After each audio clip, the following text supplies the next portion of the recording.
Marvel में तुम spidey के फैन हो या आयरन मैन के, या फिर ट्रांसफॉर्मर्स हैं तुम्हारे फेवरेट, इन सभी सुपर हीरोज के कुछ ऐसे गैजेट्स हैं जो रियल लाइफ में एग्जिस्ट करते हैं, जिन्हें तुम ऑनलाइन इजिली परचेज भी कर सकते हो। तो चलो फिर देर किस बात के, एक एक करके तुम्हें इन सारे गैजेट से मिलवाता हूँ। एंड वीडियो जरा भी स्किप मत करना, वरना कोई ना कोई धांसू गैजेट तुम मिस कर दोगे यार।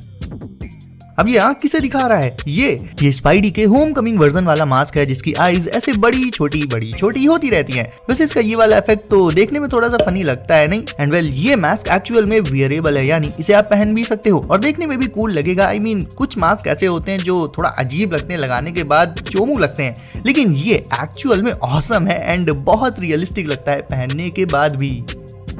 ट्रांसफॉर्मर्स के फैंस इस सुंदर चेहरे को तो भूल ही नहीं सकते। ये डिसेप्टिकॉन्स के लीडर मेगाट्रॉन का वियरेबल मास्क है, बट वेट, इसमें एक बहुत ही कूल फीचर है एंड वो है वॉइस चेंजर। यानी इसे पहनने के बाद तुम्हारी वॉइस एक्चुअल में मेगाट्रॉन जैसी हो जाएगी, तुम उसी के जैसे साउंड करने लगोगे। ये देखो,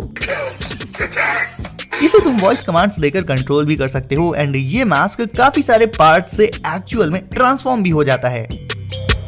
ये रही एक कूल लाइट सेबर जिसका हिल्ट बना होता है मेटल से। एंड सीरियसली गाइज, इसके जैसी अमेजिंग फिनिश वाली लाइट सेबर मैंने खुद पहले कभी नहीं देख रखी।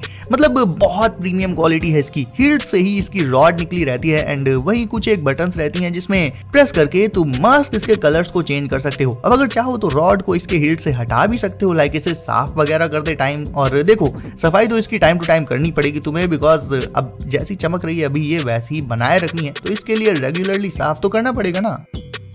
अब मेगाट्रॉन है तो उससे तुम्हें बचाने के लिए बम्बल बी भी तो आएगा ना। वेल, ये हेलमेट ऐसा कोई वॉइस वगैरह तो चेंज नहीं कर पाता, बट ट्रांसफॉर्म ये पूरा का पूरा हो जाता है पहले के मेगाट्रॉन वाले हेलमेट से भी कहीं ज्यादा। ट्रांसफॉर्मेशन के लिए तुम्हें इसके साथ ही इसका रिमोट भी मिलेगा, उसमें मौजूद बटन को प्रेस करके तुम इसे ट्रांसफॉर्म कर सकते हो। एंड ये हेलमेट मल्टीपल पॉइंट से ट्रांसफॉर्म होकर अपने पूरे के पूरे लुक को ही चेंज कर लेता है, अपने मोड को चेंज कर लेता है एंड ट्रांसफॉर्म होते टाइम वैसे ही साउंड इफेक्ट्स भी देता है ये। अब आयरन मैन की सुपर पावर है उसके सूट से जो पावर अप होता है इस छोटे से डिवाइस यानी आर्क रिएक्टर से, जिसे टोनी ने एक गुफा में कुछ टुकड़ों से बनाया था। ये गैजेट आयरन मैन फैंस के लिए दी बेस्ट गिफ्ट हो सकता है। आई सेड हो सकता है, वीडियो में भी इससे भी फाड़ू गैजेट्स हैं, तो देखते हैं। ये आर्क रिएक्टर आता है ग्लास के एक बॉक्स में। सबसे पहले तो तुम्हें इस मेन मॉड्यूल को इस दूसरे पार्ट में लगाना होगा, फिर उसे ग्लास बॉक्स के अंदर रख दो एंड कर दो ऑन। एंड फिर ये देखने में कुछ ऐसा लगेगा, बिल्कुल टोनी के पहले आयरन मैन 1 वाले क्लासिक आर्क रिएक्टर जैसा। कोई नैनोटेक नहीं, कोई दूसरा अपग्रेड नहीं, एंड ये लगातार ग्लो कर सकता है या फिर फ्लैश करते हुए भी जलता है, जैसा तुम चाहो। वेल, ये रहा मैगलेव टेक्नोलॉजी का एक बहुत ही cute application. Magnetic levitation technology से रिलेटेड गैजेट्स में एक बेस के ऊपर किसी भी चीज को बिना किसी फिजिकल सपोर्ट के फ्लोट कराया जा सकता है हवा में, जिससे लगता है देखने में कि वो ऑब्जेक्ट हवा में उड़ रहा है, बट वहां पर एक्चुअल में मैग्नेटिक फोर्स होता है जो ऑब्वियसली दिखाई नहीं देता। सेम टेक का use in floating super heroes को उड़ाने में भी किया गया है दोस्तों। फिर चाहे वो आयरन मैन हो या फिर ये स्पाइडी, सुपर हीरोज के छोटे छोटे फिगरीन्स अपने बेस के ऊपर ऐसे फ्लोट करते हुए इसमें रोटेट करते रहते हैं, जो देखने में काफी कूल इफेक्ट लगता है।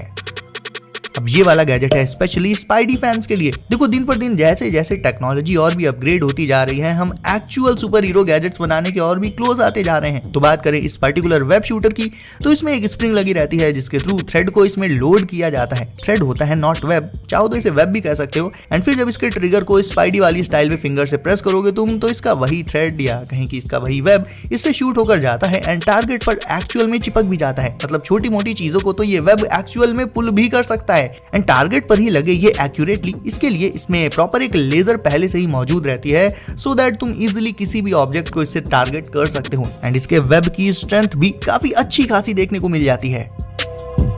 ये रहा एक और वॉइस कंट्रोल्ड हेलमेट। वैसे टेक्निकली देखा जाए तो ये आयरन मैन का नहीं बल्कि रोडी के वॉर मशीन सूट का हेलमेट है, बट आफ्टर ऑल उसे बनाया तो टोनी नहीं था, so let's call it the iron man helmet. अब इस हेलमेट को जब तुम वॉइस कमांड्स दोगे तो उन्हें सुनकर ये ट्रांसफॉर्म होकर ओपन एंड क्लोज हो जाएगा। इसकी eyes white and red colours में लाइट अप हो जाती हैं एंड ये पूरा हेलमेट मेटल से बना हुआ है। इसे कमांड देने के लिए तुम्हें इसे जारविस कहकर ही बुलाना होगा ऑब्वियसली। एंड जैसे एलेक्सा हमारे बुलाने पर नहीं हर बार बोलती है, रिस्पॉन्स करती है, कुछ उसी तरह से ये हेलमेट भी जारविस बोलने पर रिस्पॉन्ड करता है। ऑल्दो अभी एलेक्सा की एआई एबिलिटी से काफी पीछे है, बट यार आयरन मैन फैंस के लिए ये सब इतना मैटर नहीं करता। उन्हें तो सीधे सीधे हेलमेट और उसकी लाइटिंग और उसके ट्रांसफॉर्मेशन से मतलब है बस। हल्क बस्टर टोनी का बनाया अकेला ऐसा सूट था जो उसने एनिमीज नहीं बल्कि अपने ही एक टीममेट के लिए बनाया था। एंड देखा जाए तो हल्क वर्सेस हल्क बस्टर की फाइट में मुकाबला बराबरी का रहा था। ऑल्दो फाइट के एंड में हल्क को एक मुक्का एक्स्ट्रा खाना पड़ा था, ठीक वैसे ही जैसे उसने एवेंजर्स के पहले पार्ट में थॉर को लास्ट में एक मुक्का फालतू में जमा दिया था। वेल तो हल्क बस्टर का ये फिगरीन एक्चुअल में काफी जायंट है साइज में। एंड इसमें एक डिटेल ऐसी है जो मुझे काफी सही लगी, वो ये कि इसके सूट को थोड़ा सा ना लाइक गंदा दिखाया गया है, जैसे उसमें स्क्रैचेस वगैरह लगे हुए हैं, बट वो दिखाते हैं इसके फाइटिंग स्टेट को, यानी ये हल्क बस्टर अभी करंट फॉर्म में फाइट कर रहा है। तो ये डिटेल इसकी काफी अच्छी लगी मुझे। एंड ये खड़ा हुआ है एक बड़ी सी रॉक पर, सो बेसिकली इसे आप अपने रूम में अपनी टेबल पर या शेल्फ पर रख सकते हो। काफी ऑसम लगेगा देखने में, कम से कम बॉबल हेड से तो अच्छा ही है यार ये। और ये रहा हमारे बिलवेड कैप्टन का हेलमेट, जिसे या तो तुम एज अ शोकेस रख सकते हो या फिर पहन सकते हो, दोनों ही ऑप्शंस रहते हैं इसमें। रखने के लिए you just have to set up this base, इसके ऊपर ग्लास की ये पतली सी रॉड लगा दो एंड फिर उसके ऊपर इस हेलमेट को टिका कर रख दो, as simple as that. But एक जो खास फीचर है इसका वो ये है कि इसे अपने स्मार्टफोन से कनेक्ट करके तुम इसमें मस्त अपना फेवरेट म्यूजिक भी सुन सकते हो, बिकॉज इसके बेस में एक स्पीकर भी होता है। हेलमेट में नहीं भाई, बेस में। हेलमेट में स्पीकर के लिए जगह ही कहाँ है। और लुक वाइज भी ये काफी रियलिस्टिक है, एक एक छोटी से छोटी डिटेल इसमें भी डाली गई है। सो ये गैजेट डेडिकेटेड है कैप्टन और उनके फैंस को।